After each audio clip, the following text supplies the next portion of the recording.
Hello everyone, welcome back to another Roman Reacts. We are here today to watch another video from the Fat Electrician, and this one, as I pull it up, is America's Secret Underground Cheese Bunkers. I'm not sure entirely what this is all about, but somehow it's a thing. So we're going to be giving this a watch, figuring out what the heck he's on about, and yeah, just get a good laugh out of it, and maybe like say, huh, that's interesting, never heard about that. So yeah, anyways, before we begin, just be sure to leave a like and subscribe if you can.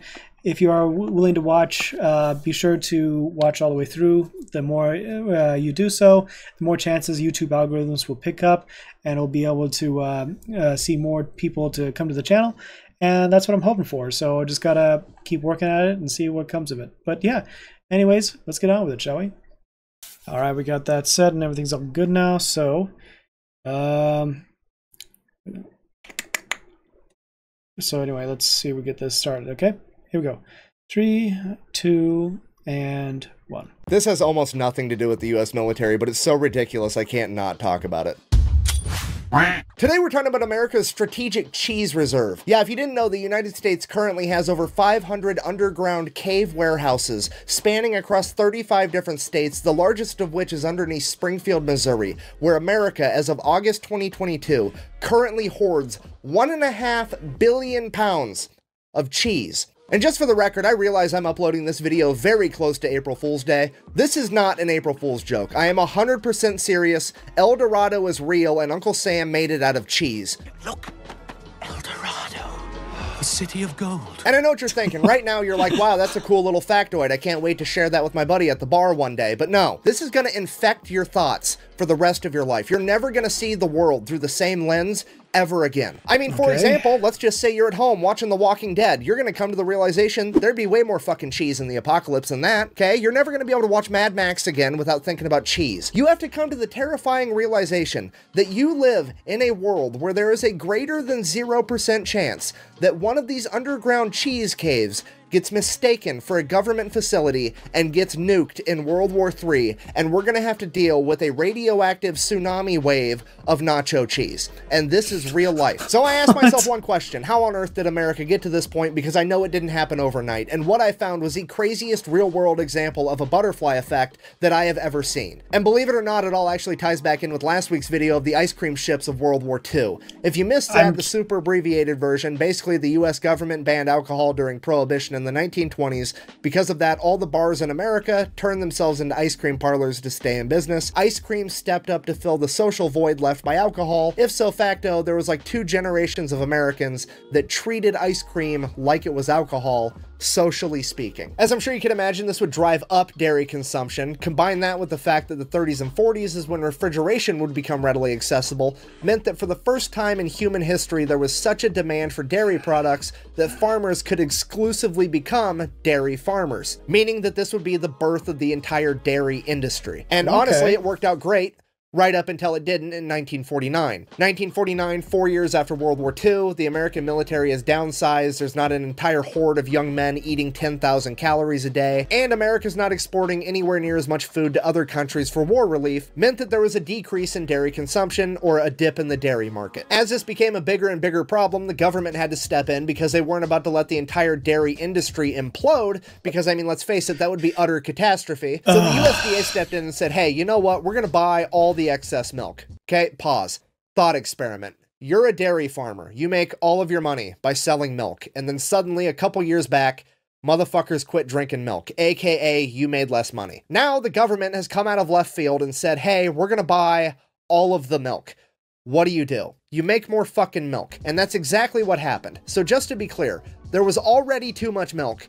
Now there's definitely gonna be too much milk. So naturally, all the milk starts flowing in. The government has absolutely no idea what to do with it, so they turn it into cheese, that way it doesn't expire. That part makes sense, but now what do you do with all the cheese? They have no clue, so they just throw it underneath a mountain, ignore it, and hope the problem goes away. But it doesn't go away because every single presidential administration through the 50s, the 60s, the 70s, they all continue to buy up excess milk to prop up the dairy industry, turn it into cheese, and stash it away in these caves. It literally turns into into a giant political game of kick the can down the road because nobody wants to be the president that crashes the global economy by not buying enough milk while sitting on top of a mountain of cheese, which, understandable, I don't want to be that guy either. Then, fast forward to 1980, Ronald Reagan, aka the small government guy, gets elected, finds out that the US government is sitting on top of 500 million pounds of cheese and spending $1 million a day to refrigerate and store it, and he looks at this whole issue like a beaver looks at running water. Absolutely fucking not. We can't have it. So his administration goes about figuring out the cheapest way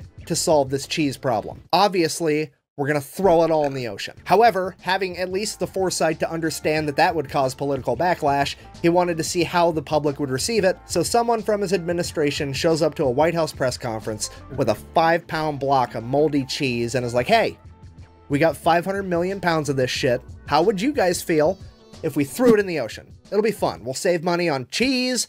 We're going to find out if blue whales are lactose intolerant. It's going to be a great science experiment. The public did not go for it. They kind of felt like, hey, I've paid taxes for the last 40 years. You've turned those taxes into cheese. I would at least like the cheese. So then the Reagan administration took the 55-gallon drums of cheese, cut it up into 5-pound blocks, packaged it, and spent the remainder of his administration funneling 300 million pounds of cheese into impoverished and elderly homes. And this is where we get the saying, government cheese, from.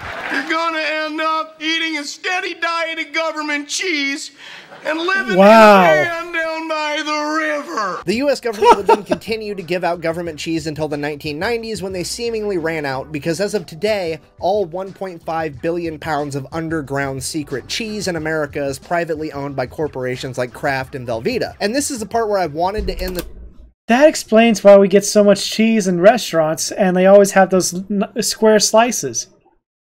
Huh. video on a happy note of the government made a mistake, they fixed a mistake over 50 years, happy ending, hooray. However, it didn't really make sense because something happened in the 1990s where the government was able to stop buying the excess milk. What happened? And that's when it hit me. It was absolutely the Got Milk ad campaign, the biggest, most iconic ad campaign of all time. I mean, every cafeteria in every school in America had a bunch of posters of famous athletes with milk mustaches saying, "Got milk, drink your milk." I vividly remember commercials as a child telling me that if I didn't drink enough milk, my arms would literally fall off my body. Well, Mr. Miller told me he never drinks milk. Look at him.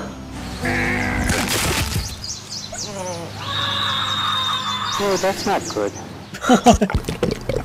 Got milk. Surely this is what inspired an entire generation of Americans to eat and drink more dairy products, right? I mean, yeah, probably, but looking back on it now as an adult, doesn't it seem just a little bit weird that it wasn't a particular company putting on all these ads? Like, if there wasn't one company profiting from selling all this milk, where was all the money coming from? I mean, it almost seems like the government launched a giant psychological operation, ad campaign, just so that they could offload milk so they wouldn't have to keep contributing to their mountain of cheese. Well, I'm gonna take this off now because that's legit exactly what happened. In 1995, the US government created a non-profit organization known as Dairy Management Incorporated, and their entire job was to get the American people to eat and drink more dairy products. Literally a cabal of individuals plotting behind the scenes to get people to eat more cheese. It's the cheesiest conspiracy of all time, and I'm not even kidding. Anything that has ever been sold or marketed that involved way too much cheese on it, this company is behind. Okay, they're the reason that Taco Bell started selling steak quesadillas. They were behind the Got Milk ad campaign. In 2002, when Pizza Hut had the Summer of Cheese event where they put way too much cheese on all their pizzas, this is who was behind it. In 2010, when Domino's almost went out of business,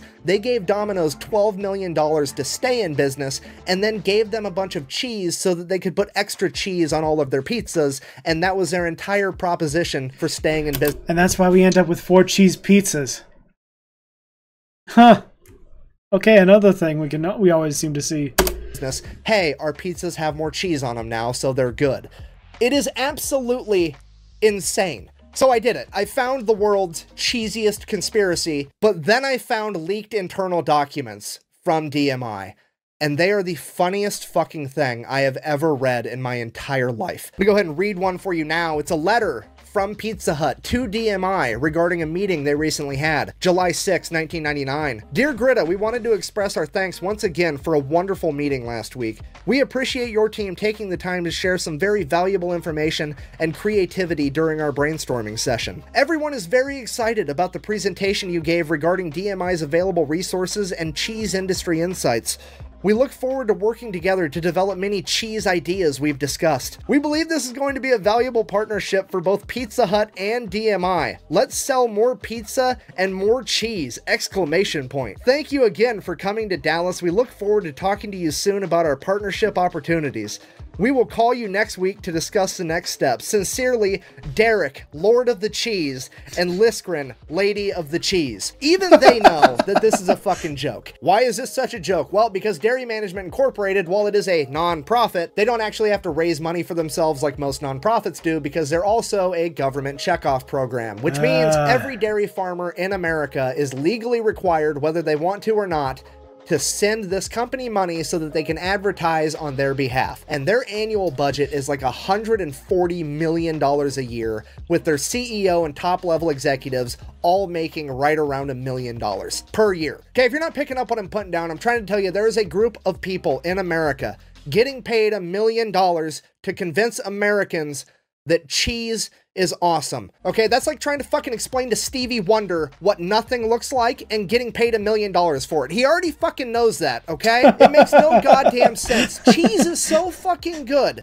that it is the one thing on earth that if you were allergic to it, we're not going to say you have a cheese allergy. No, you're lactose intolerant. We're not going to say you're allergic because we all know you're going to eat that shit anyways because the consequences are worth it. Am I upset right now? A little bit. Is it because I'm jealous? Uh-huh. It's basically selling ass candles to dogs and getting paid $1 million for it. It is the most ridiculously easy job on the planet, and I'm so mad that it's not mine. Anyways, I guess if you made it this far in the Unhinged TED Talk, in conclusion, the US government banned alcohol in the 1920s. It set forth a ripple effect through time, and now some dude in 2023 has my dream job of making $1 million a year to convince people of some shit they already knew, and the US has 1.5 billion pounds of cheese hidden in an underground cave network. Fucking the more you know, I guess.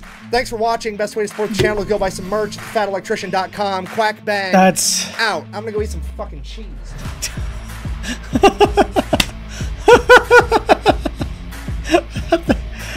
I did not know this. Okay, that was.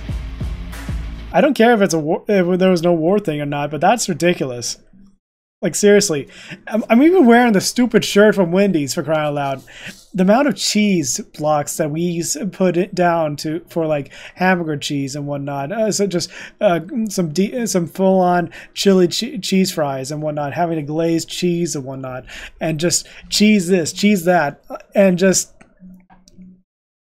That's ridiculous. Why is it that we have 1.5 billion things of cheese buried underground and it's just sitting there? Why is it we can not just like sell some of the excess amount of cheese? Like, sure, I understand maybe storing it for later use and whatnot, and sure, cheese can age, but like you don't want certain types of cheese to get moldy and grow old because of some contamination thing and whatnot. You don't want to have that. That's just ridiculous. Beyond measure. Just me even talking about it and me thinking about it just is nuts. At least the cheese is Gouda. Sorry, dumb joke. Anyway, that's it for me, guys. Hope you enjoyed this little reaction. This is just something that was unexpected and out of left field, but I loved it. So, Fat Electrician, I'll put it up here. Be sure to check out whatever I got. Be sure to subscribe. Hit that right over there. I would very much appreciate it, and I hope you enjoyed what I have to offer. So, anyways, guys, thanks for watching, and as always, Romans, salute. If you like Romans content and wish to see more, like and subscribe to continue to support the channel.